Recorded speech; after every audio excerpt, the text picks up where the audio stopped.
Thank you very much. Great pleasure, ladies and gentlemen, and I would like you to put your hands together to welcome a great mimicry artist, Jagdish Patel, ladies and gentlemen. Happy birthday દાદા. સૌથી પહેલી વાત કે દાદા 50 વર્ષ પછી બર્થડેના number ના ગણાય, ખાલી આંકડા જ બદલાય. બે ત્રણ વાતો તમારી સાંભળીને બહુ આનંદ થયો.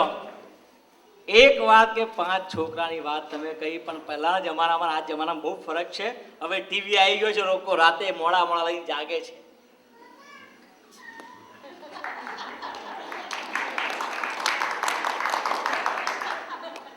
બીજી એક વાત કહી, કાકા એક સરદારજી એમને બહુ સરસ જ્યોતિષની વાત કહી.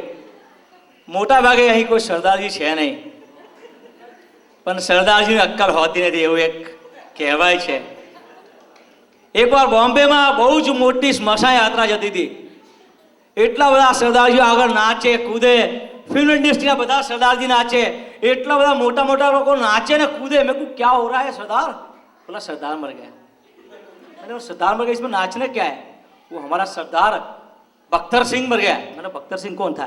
साइंटिस्ट था, ये था. नहीं यार, ये पहला सरदार है जिसको ब्रेन ट्यूमर था, तो हम सेलिब्रेट कर रहे हैं.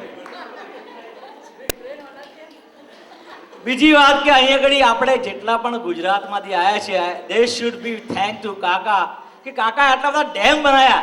ડેમ ઇટ, આટલા બધા ડેમ આવેલો નો કાકા કે આટલા બધા ડેમ બને, આટલું બધું પાણી અમે પીને આગળ આવ્યા.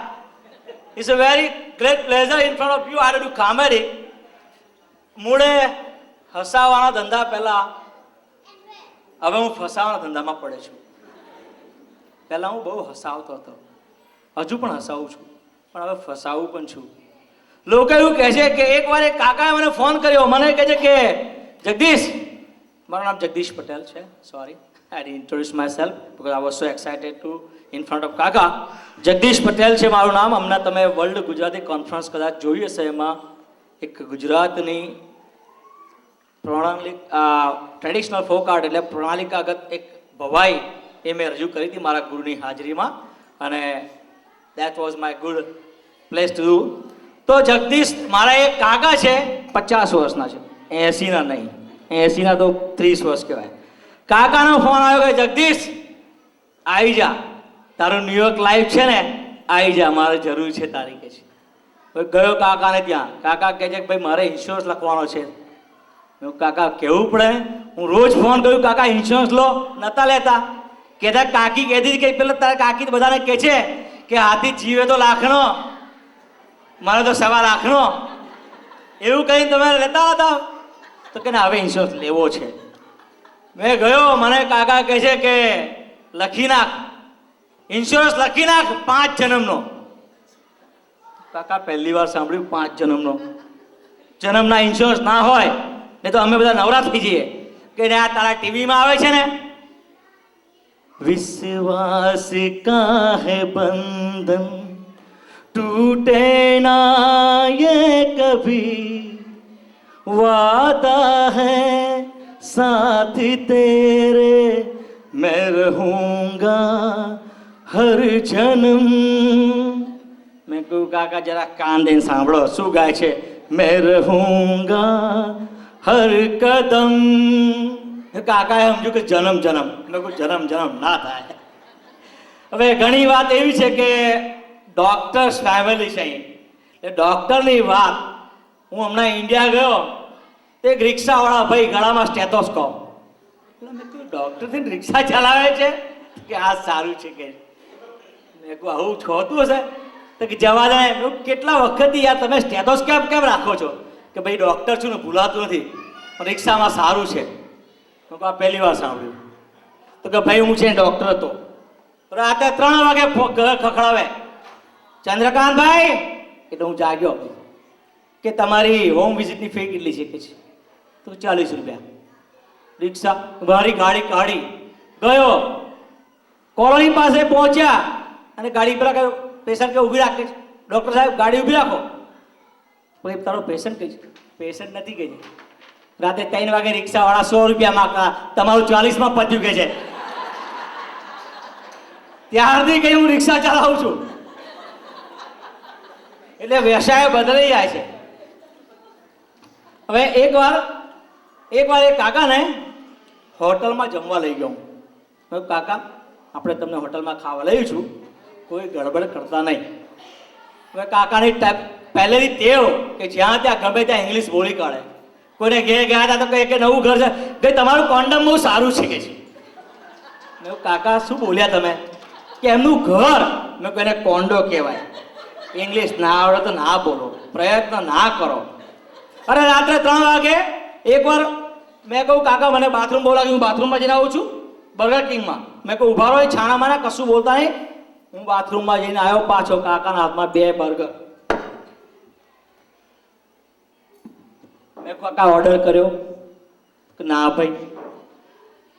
મેં પેલી છોકરીને કહ્યું, કાકા ઓર્ડર કર્યો? હી ઓર્ડર? તો કે યસ.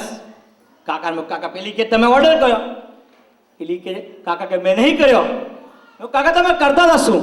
તો કશું નહીં, તો ગાયન કરતો. પેલી છોકરીને પૂછ્યું, મેં કહ્યું what he order? He order 2 cheese burger with mustard. તું પૂછે મેં કાકા તમે શું કરતા? હું તો ગાયન ગાતો હતો. 2 cheese બરી હે મસ્ત મસ્ત, 2 cheese બરી મસ્ત મસ્ત. સી ગર્લ છે 2 cheese burger with mustard. કાકા રહેવા દો. કાકાને લઈ ગયો ઝૂંપડીમાં. એડિશનમાં ઝૂંપડી છે, કહેવાય ઝૂંપડી, કાકા પણ જવા જેવું ઝૂંપડી છે. હા, ઝૂંપડીમાં લઈ ગયો કાકાને. મેં કહ્યું, કાકા કોઈ ગડબડ જોઈએ નહીં. ઓર્ડર કર્યો, બધું કર્યું સરસ. મને કે ફૂલવડી, ભાખરવડી. હું કાકા આજે છે, હું આજે એવું જ ખાવું છે. સરસ ડીશ આવી ગઈ. કાકાએ લોચો માર્યો. હું તો કાકા ચોખ્ખું બોલી ગયો ઘેર. હવે શું પેલા મીનાબેનને ફોન કરો કે મારું ચોકઠું પડી મોકલે. મેં કાકા અત્યારે મીનાબેન કોને મોકલવાના છે? તો બાજુમાં એક ભાઈ બેઠેલા. What happen? મેં કહું મારા કાકા છે ને ચોકઠું ભૂલી ગયા છે. ઓહ નો પ્રોબ્લેમ. વાહ. એને સુટકેસ ખોલી, એક ચોકઠું આપ્યું. સેજ અવાજ આપજો પ્લીઝ, સેજ અવાજ થોડો સેજ. થેન્ક હા યા. કાકાને ચોકઠું આપ્યું, મોઢામાં નાખ્યું. આ તો મારું મગાટલું છે ના આવ્યા. કાઢી નાખ્યું. પેલા બીજું કાઢ્યું. આ તો બહુ નાનું છે, આ નહીં ભાવે.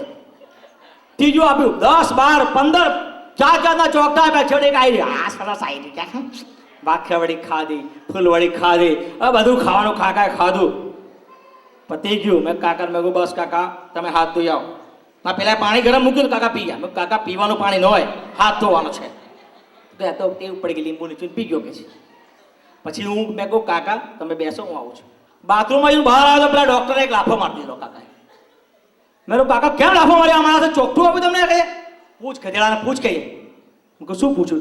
મેં પૂછ્યું તારું દવાખાનું કઈ છે? તો એને કહું દવાખાનું કેવું? હું તો ફ્યુનરલનો ડાયરેક્ટર છું કે છે. હવે ન્યાય મંદિર વડોદરામાં કેટલા છે? વડોદરામાં અહીંથી કેટલા છે? વડોદરાનું પાણી બહુ સારું છે. એક બહુ સારી વાત છે મીનાબેન, અહીંયા ઘડી નાનપણના એક મારા બહેન મળ્યા અહીંયા ઘડી 20 વર્ષે. તો ન્યાય મંદિરમાં કાકા ઊભા છે ન્યાય મંદિર પાસે, અને પેલું પૂછપરછનું બોલો ને ત્યાં ગયો કે બહાદરપુરની બસ કેટલા વાગે આવશે? તો પેલા 6:32.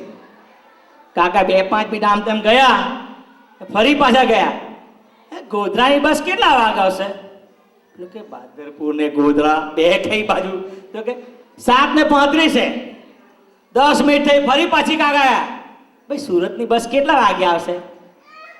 પેલો કે 9 વાગે. કાકા તમારે જવું છે કઈ?